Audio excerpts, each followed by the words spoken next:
want to talk today about why protests really don't work. And I do want to start off by saying that we should be very grateful to live in a country where we have the freedom to protest, where we have the right and the ability to do things like that. Because there's a lot of countries around the world that you get thrown in jail or worse. So we have to be grateful for that right. But what I want to talk about today is why they really do not work, and why when we resist things in life, they're going to persist, that we're actually empowering them. I want to talk about some of the science behind it. Once Mother Teresa was asked about if she would attend an anti-war rally, and she told them, no, I will not. But when you have a pro-peace rally, let me know and I will be there. And that's very powerful. I don't think I'm cracking any codes. Our country and our world is just full of people protesting this and protesting that. It's constant. And I don't even watch the news. It's still unavoidable shit. I see it driving around. We are in such a mindset. We've been raised to have this mindset that if we don't like something, we have to resist it. We have to smash it. We have to get out there and resist it. And anything that we give our energy to, our intention to, we're empowering. Have you ever thought of a friend and all of a sudden they call you or text you or you bump into them? It happened to me the other day. I have a friend that owns a couple local businesses, and I walk in, he's like, oh my gosh, I was just about to call you. I was like, no need to now. But it does happen, and I'm sure it's happened to you. That's the power of intention. Just thinking of someone can somehow put that signal out there, and it's not a coincidence. Wayne Dyer taught about coincidences. The word coincidence, we use it wrong. It comes from geometry. It means two lines that are supposed to coincide. We act like it's an accident, a coincidence. No, it means it's supposed to happen. But back to my point, what we focus on, we create in our lives. What we give our energy to, we empower. So think about that. I see so many people posting anti this candidate and anti this thing, anti this. Don't you see? You're actually empowering what you dislike.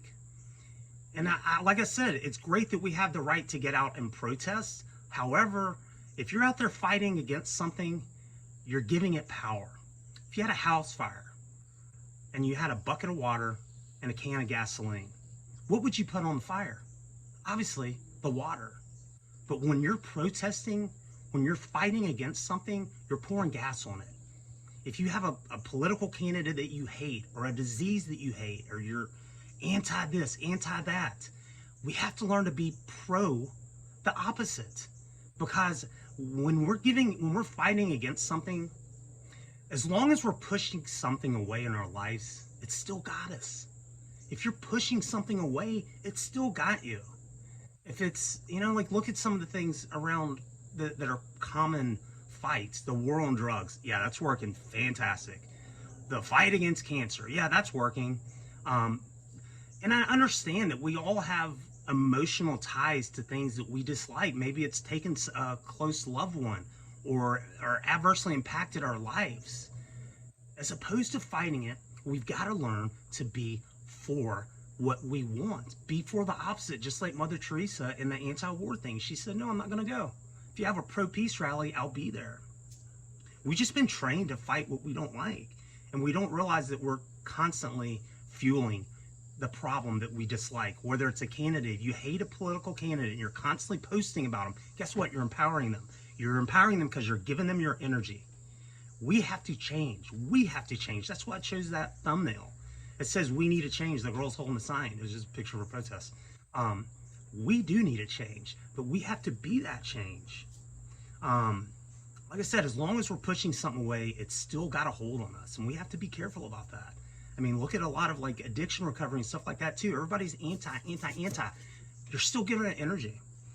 There's nothing, if there's something that you despise, as long as you're trying to fight it, to eliminate it, you're still empowering it. And it's a very powerful and easy shift, because what we think about, what we give our energy to, what we give our attention to, we're creating, we're empowering, we're keeping it there. It's very true. What we resist in life does persist. So think about that. And if you're out there and protesting or anti something, we have to be for the opposite. It's a small change that we can make, but it's very important. And this is truly why protests don't work. Everyone that's out there protesting right now against something, they're giving their power to what they don't like. They're giving their power to it every single day. I'm not one that attends protests or goes to things like that. Like I said, I love that we live in a country that we have the right to do that. But you're wasting your time.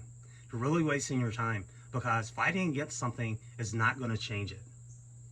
If you want something, if you're against something, try to be pro the opposite. Let's say, if you're anti-poverty, be pro-abundance. Be pro helping people. If you're anti-drugs, be pro-sobriety. Be pro a healthy, sober lifestyle. If you're against some kind of a disease, be for healthy living, healthy foods, natural remedies. Be for the opposite. As long as you're fighting against it, you're only empowering it.